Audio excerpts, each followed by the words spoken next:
Hello बच्चों, आज हम करेंगे मैथ्स का chapter 5 understanding elementary shape. Last videos में हमने चैप्टर 4 करा था, तो हम यहाँ पर कुछ ज्योमेट्री की कुछ और शेप्स के बारे में पढ़ेंगे। सबसे पहले आप देखो लेंथ क्या होता है। The distance between the end point of a line segment it is length. जैसे आपको दिख रही है यहाँ पे, तो ए बी की जो लेंथ है वो है 6 सेंटीमीटर। देन एंगल्स हम पढ़ेंगे। एंगल्स क्या होते हैं आपको पता है about the directions. As we know there are 4 main direction, north, south, east and west. उत्तर, दक्षिण, पूर्व, पश्चिम। तो जो नॉर्थ डायरेक्शन है ये साउथ डायरेक्शन है, ईस्ट डायरेक्शन है एंड ये वेस्ट डायरेक्शन है। अगर कोई नॉर्थ में खड़ा है और वो ईस्ट की तरफ फेस करता है, एक बार मुड़ता है, तो जो एंगल यहाँ पे बन रहा है वो 90 डिग्री का यानी कि राइट एंगल बनेगा। ठीक है, और इसका पूरे चक्कर का ये 1/4 पार्ट है। ठीक है, अगर ये नॉर्थ से ईस्ट से मुड़े, फिर ईस्ट के बाद वापस इधर मुड़े साउथ की तरफ, यानी 1/4 डायरेक्शन एक और बार ले, तो यहाँ पर वो साउथ डायरेक्शन में आ जाएगा। तो ये 1 कंप्लीट एंगल हाफ एंगल बनेगा 180 डिग्री का, जिससे straight angle. Study the following position. अभी मैंने आपको जैसे बताया कि अगर आप नॉर्थ में खड़े हैं और आप 1/4 ऑफ रिवोल्यूशन करेंगे तो आप ईस्ट डायरेक्शन में पहुंचेंगे। By right angle turn clockwise you now face east. और फिर अगर आप ईस्ट से दोबारा 1/4 रिवोल्यूशन लेंगे तो आप साउथ डायरेक्शन में पहुंचेंगे। फिर इस तरीके से 1/4 वेस्ट में, और फिर पूरा कंप्लीट रेवोल्यूशन पूरा हो जाएगा, वापस नॉर्थ में पहुंच जाएंगे, तो वो कंप्लीट रेवोल्यूशन हो जाता है। तो यहाँ पे पहले हम समझेंगे कि क्लॉकवाइज और एंटी क्लॉकवाइज क्या होता है। जिस वे में घड़ी की जो हैंड होती है, यानी घड़ी की सुई घूम रही होती है, वो क्लॉकवाइज होता है, लाइक दिस। इस तरीके से घड़ी की सुई चलती है, क्लॉकवाइज है। एंटी क्लॉकवाइज इसका अपोजिट होता है, अपोजिट या एंटी क्लॉकवाइज है। ठीक है, इसको हमें ध्यान से समझना पड़ेगा चैप्टर करने से पहले। Then measure of right angle 90 degree होता है, measure of straight angle 180 degree होता है, मेज़र ऑफ कंप्लीट एंगल यानी जब हम पूरा 1 चक्कर यानी एक चक्कर पूरा कर देते हैं तो 360 का होता है। आप एक डी देखोगे तो वो 180 डिग्री का होता है, उसका आधा 90 डिग्री। अगर मैं 2 डी एक साथ रख दूँगी तो ये एक चक्कर यानी एक गोला पूरा बन जाएगा, एक सर्कल बन जाएगा, जो कि पूरा कंप्लीट एंगल होता है, यानी 360 डिग्री का होता है।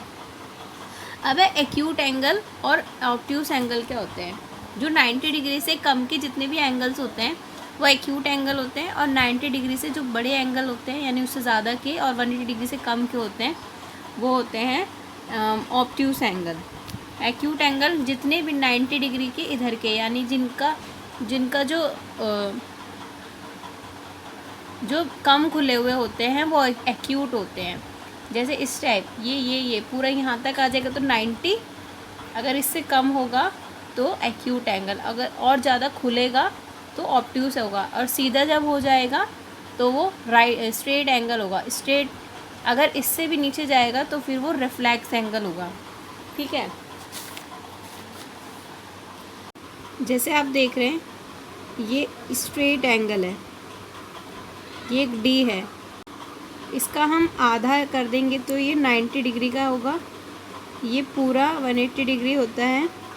इससे अगर नीचे जाएंगे हम तो ये रिफ्लेक्स एंगल हो जाता है, जो कि 185, 270, 250 इन सब का होगा, और ये पूरा जो चक्कर हो जाता है पूरा, तो ये हो जाता है 360 डिग्री।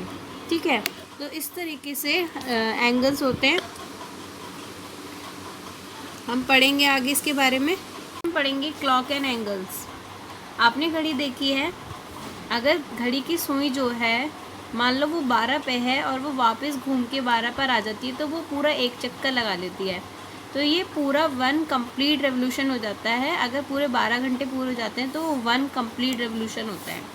ठीक है, ऐसी अगर कोई सुई 12 पर है और फिर 6 पर आ जा रही है, यानी कि 6 आवर हो गए, तो क्या हो रहा है, हाफ रेवोल्यूशन हो रहा है, तो क्या हो जाएगा, स्ट्रेट एंगल बनेगा। या फिर हम कह सकते हैं कि 2 राइट एंगल भी बन रहे हैं। ठीक है, अगर कोई सुई 6 पर है और 9 पे जा रही है तो वो कितने 3 आवर्स तो 3 आवर्स होते हैं तो 1/4 रेवोल्यूशन होता है। तो अगर सुई 6 से 9 पे जा रही है तो वो 1/4 रेवोल्यूशन या 1 राइट एंगल बनाएगी। अगर मान लो सुई 1 पर है और वो 10 पर जा रही है तो कितने आवर्स कंप्लीट कर लिए उसने? 9 आवर्स कंप्लीट कर लिए। तो 9 आवर्स कंप्लीट कर रही है तो वो 3/4 रेवोल्यूशन करेगी, या फिर हम कह सकते हैं उसने 3 राइट एंगल बनाए। यानी हम इस बात से समझेंगे कि अगर 3 आवर्स हैं तो 1 राइट एंगल, 6 आवर्स हैं तो 2 राइट एंगल बनेंगे, अगर 9 आवर्स हैं तो 3 राइट एंगल, अगर 12 आवर्स हो जाएंगे तो 4 राइट एंगल या 1 कंप्लीट रेवोल्यूशन होता है। ठीक है।